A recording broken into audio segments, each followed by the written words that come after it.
भाई जो गुरु वचन पे डट गे, कट गे फंद 84 के।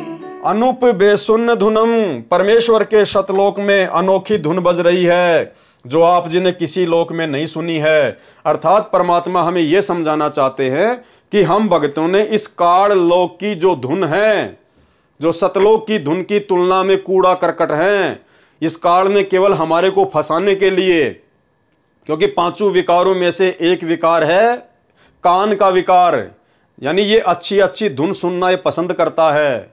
तो परमात्मा हमें ये कहना चाहते हैं कि बच्चों अब यहाँ की ये फिल्मी गाने वगैरह, ये फिल्म देखना, ये हमने छोड़ना होगा, ज्ञान को आधार बनाकर कि हम जिस सतलोक में जाएंगे उस सतलोक में तो यहाँ की धुन से असंख्य गुणा अखंड मीठी मीठी धुनें ऑटोमेटिक बजती रहती हैं। तो जब तक हम इस काल लोक की नकली धुन को, नकली म्यूजिक को, नकली फिल्मों को, नकली गाने बजाने को नहीं छोड़ेंगे तो भाई हमें वो असली धुन सतलोक वाली कैसे प्राप्त होगी। अनूप बेशुन्य धुन, परमेश्वर के शतलोक में अनोखी धुन बज रही है जो आप जी ने किसी लोक में नहीं सुनी है। जिस समय आप जी की भक्ति बढ़ेगी और पाप की छाया कटेगी, तब न चाहते हुए भी वह धुन आप जी को शरीर में सुनाई देगी। यानी एक समय इस भक्ति मार्ग में ऐसा आएगा, हमें वो सतलोक वाली जो धुन है, वो सतलोक वाली धुन तो नहीं सुनाई देगी क्योंकि हम इस काल के लोक में हैं, लेकिन परमात्मा अपनी शक्ति से हमें ऐसी धुन सुनाएगा जिसके आगे इस काल लोक की सारी धुन, सारे म्यूजिक हमारे को फीके नजर आने लगेंगे और हमारी ऑटोमेटिक इच्छा यहां से हटनी शुरू हो जाएगी। परमेश्वर के सतलोक में अनोखी धुन बज रही है जो आप जी ने किसी लोक में नहीं सुनी है। जिस समय आपकी भक्ति बढ़ेगी और पाप की छाया कटेगी, तब न चाहते हुए भी वह धुन आप जी को शरीर में सुनाई देगी। वाणी सोहम सुरति समापतम सकल समाना नीरतले, उज्ज्वल हिरंबर हरदमम बेपरवाह अथाह है वार पार नहीं मध्यतम। इस वाणी के सरलार्थ में परमात्मा ने बताया कि जब हम भगत भाई बहनों को 2 अक्षर का सतनाम मिलता है, तो सतनाम का जो पहला मंत्र है वो तो हम सबको पता है, ओम मंत्र है। तो ओम नाम की जो कमाई है, ओम जो मंत्र है, वो तो हम इस काल के लोक में यहीं छोड़ देंगे धर्मराज के दरबार में, तब ये हमें आगे जाने का रास्ता देगा।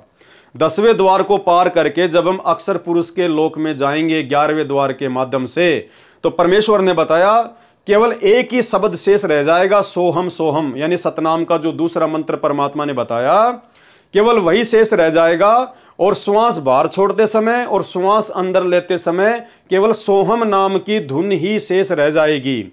लेकिन जब हम आगे चलेंगे, आगे और चलेंगे, तो परमेश्वर ने बताया फिर वो सोहम नाम की जो लो है, जो वो लगन है, वो भी समाप्त हो जाएगी। कब? जब हम उस परमपिता परमेश्वर, उस कबीर देव भगवान के दर्शन करेंगे, जब हमें उनकी वो झलक दिखाई देगी। उज्ज्वल हिरंबर हरदमम बेपरवाह अथाह है वार पार नहीं मध्यतम। वो अथाह परमात्मा जिसका सामर्थ्य कोई नहीं जान सकता, कोई जिसका वारन पार नहीं जान सकता, फिर हमारी पूरी लगन, हमारी पूरी लो उस परमपिता परमेश्वर में लग जाएगी और वो सोहम सोहम जो हम जाप, जो हम वो कर रहे थे, वो भी समाप्त हो जाएगा और हमारी जो सुरती है, हमारा जो ध्यान है, वो पूरा उस परमपिता परमेश्वर जी में लग जाएगा, वो सतलोक में लग जाएगा जो हीरे की तरह हमेशा चमकता रहता है। सरलार्थ, भक्ति की नाम साधना में एक सोहम मंत्र भी है। इस मंत्र के नाम की कमाई से सतलोक की सीमा पर बनी भंवर गुफा तक जाया जाता है। वहां पर सोहम नाम की सुरती नृति अर्थात सुमरण समाप्त हो जाता है।